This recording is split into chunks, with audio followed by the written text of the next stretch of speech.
করে দিলাম শেষ। সংসার সর্বদা কৃষ্ণকে এই কথা শোনাবে যে কৃষ্ণ নিজেই নিজের মামার হত্যা করেছে। কিন্তু এটা সময়ের প্রয়োজন ছিল। আর এই কিন্তু হত্যা নয়, বধ ছিল। আর ব্যক্তি নিজের বধ নিজেই ডেকে আনে।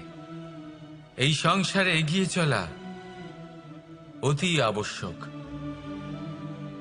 কিন্তু কোথায় নিজেকে থামাতে হবে সেটা জানা তার চেয়েও বেশি আবশ্যক। আর যে এটা বুঝতে পারে না তার অন্ত সুনিশ্চিত।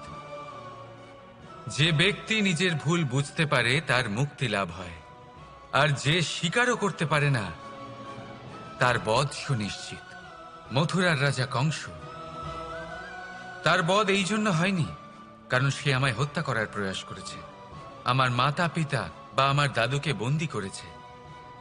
ওর বধ এই জন্য হয়েছে যে ওর ঘৃণা প্রেমের সীমায় আসা সত্ত্বেও থামেনি। কংস মামা এটা কখনো বোঝেনি যে নিজেকে কখন থামাতে হবে। আর যা কিছু সে করেছে, যত পাপ সে করেছে, তা নিয়ে কখনো মন্থনও করেনি। অনেকবার বোঝানোর পরেও সব সময় প্রেমের থেকে মুখ ফিরিয়েছে। আর কি করল? শুধুই ঘৃণার দ্বারা এই ভালোবাসার ক্ষতি করার চেষ্টা করল। তাই মনে রাখবেন, এই সংসার এর জীবন শক্তি হল প্রেম।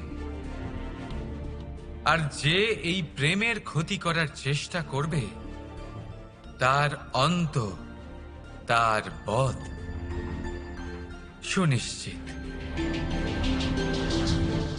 রাধা রাধা।